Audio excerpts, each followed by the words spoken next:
وہ عورت روز اس نوجوان کو دیکھتی، لیکن وہ بغیر اس کی طرف دیکھے سر جھکائے اس کی گلی سے گزر جاتا تھا۔ دیکھنے میں وہ کسی مدرسے کا طالب علم لگتا تھا، لیکن اتنا خوبصورت تھا کہ وہ دیکھتے ہی اسے اپنا دل دے بیٹھی، اور اب وہ چاہتی تھی کہ کسی طرح سے اس پر نظر التفات ڈالے، لیکن وہ اپنی مستی میں مگن تھا اور سر جھکائے زیر لب کچھ پڑھتا ہوا روزانہ ایک مخصوص وقت پر وہاں سے گزرتا اور کبھی آنکھ اٹھا کر نہ دیکھتا تھا۔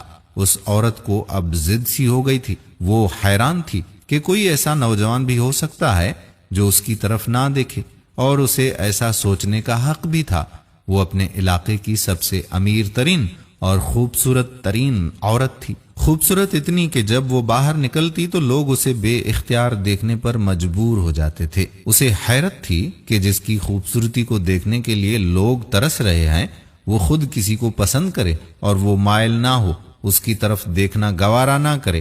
اپنی انا کی شکست اور خوبصورتی کی توہین پر وہ پاگل ہونے لگی تھی، اور کوئی ایسا منصوبہ سوچنے لگی جس سے وہ اس نوجوان کو حاصل کر سکے، اس کا غرور توڑ سکے، اپنا غلام بنا سکے۔ آخرکار شیطان نے اسے ایک ایسا طریقہ سمجھا دیا جس میں پھنس کر وہ نوجوان اس کی بات مانے بنا رہ نہیں سکتا۔ اگلے دن جب وہ نوجوان اس گلی سے گزر رہا تھا تو ایک عورت اس کے قریب آئی اور کہنے لگی کہ بیٹا، میری مالکن تمہیں بلا رہی ہے۔ نوجوان نے کہا، اماں جی، آپ کی مالکن کو مجھ سے بھلا کیا کام ہو سکتا ہے؟ اس عورت نے کہا کہ بیٹا، اس نے تم سے کوئی مسئلہ پوچھنا ہے، وہ مجبور ہے، خود باہر آ نہیں سکتی، اس لیے آپ کو بلایا ہے۔ نوجوان اس عورت کے ساتھ چلا گیا۔ اس کے وہم و گمان میں بھی نہیں تھا کہ جو عورت اسے بلا رہی ہے اس کا منصوبہ کیا ہے، وہ کیا چاہتی ہے۔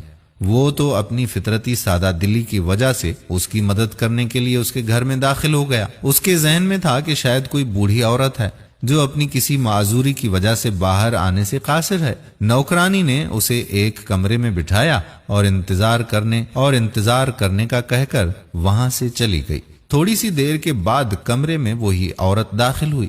نوجوان نے بے اختیار اپنی نظریں نیچے جھکا لیں، کیونکہ اندر آنے والی عورت بہت ہی خوبصورت تھی۔ نوجوان نے پوچھا، جی بی بی، آپ نے کون سا مسئلہ پوچھنا تھا مجھ سے؟ عورت کے چہرے پر ایک شیطانی مسکراہٹ آ گئی۔ اس نے اپنے دل کا حال کھول کر اس کے سامنے رکھ دیا اور کہا کہ میری سب سے بڑی خواہش ہے کہ میں ایک دفعہ تمہیں حاصل کر لوں۔ نوجوان یہ بات سن کر کانپ گیا اور کہنے لگا، اللہ کی بندی، اللہ سے ڈرو، کیوں گناہ کی طرف مائل کر رہی ہو؟ اس نے عورت کو بہت سمجھایا، لیکن عورت پر تو شیطان کا غلبہ تھا۔ اس نے کہا کہ یا تو تم میری خواہش پوری کرو گے یا پھر میں شور مچاؤں گی کہ تم زبردستی میرے گھر میں داخل ہوئے ہو اور میری عزت پر حملہ کیا ہے۔ نوجوان بیچارہ یہ بات سن کر بہت ہی پریشان ہوا۔ اسے اپنی عزت کسی بھی طرح سے محفوظ نظر نہیں آ رہی تھی۔ اس کی بات مانتا تو گناہگار ہوتا، نہ مانتا تو لوگوں کی نظر میں برا بن جاتا۔ وہ علاقہ جہاں لوگ اس کی شرافت کی مثالیں دیا کرتے تھے، وہاں اس پر اس طرح کا الزام لگ جائے، یہ اسے گوارا نہیں تھا۔ وہ عجیب و غریب مصیبت میں بیچارہ پھنس گیا۔ دل ہی دل میں وہ اپنے اللہ کی طرف متوجہ ہوا اور اللہ سے مدد چاہی تو اس کے ذہن میں ایک ترکیب آ گئی۔ خواتین و حضرات، اس نے عورت سے کہا کہ ٹھیک ہے، میں تمہاری خواہش پوری کرنے کے لیے تیار ہوں، لیکن پہلے مجھے باتھ روم جانے کی حاجت ہے، مجھے جانے دیں۔ عورت نے اسے باتھ روم کا پتہ بتا دیا۔ اس نوجوان نے اندر جا کر کافی ساری غلاظت اپنے جسم پر مل لی اور باہر آ گیا۔ عورت اسے دیکھتے ہی چلا اٹھی، یہ تم نے کیا کیا ظالم؟ مجھ جیسی نفیس طبیعت والی کے سامنے اتنی گندی حالت میں آ گئے ہو، دفع ہو جاؤ، نکل جاؤ میرے گھر سے۔ نوجوان فوراً اس کے گھر سے نکل گیا اور قریب ہی کے نہر پر اپنے آپ کو اور اپنے کپڑوں کو اچھی طرح سے پاک کیا اور اللہ تعالیٰ کا شکر ادا کرتا ہوا واپس مدرسے چلا گیا۔ نماز ہوئی۔ نماز کے بعد جب سبق میں بیٹھا تو تھوڑی دیر کے بعد استاد نے کہا کہ آج تو بہت ہی پیاری خوشبو آ رہی ہے، کس طالب علم نے خوشبو لگائی ہے؟ وہ نوجوان سمجھ گیا کہ اس کے جسم سے ابھی بھی بدبو نہیں گئی اور استاد جی طنز کر رہے ہیں۔ وہ اپنے آپ میں سمٹ گیا، اس کی آنکھوں میں آنسو آ گئے۔ تھوڑی دیر کے بعد استاد جی نے پھر سے پوچھا کہ یہ خوشبو کس نے لگائی ہے، لیکن وہ خاموش رہا۔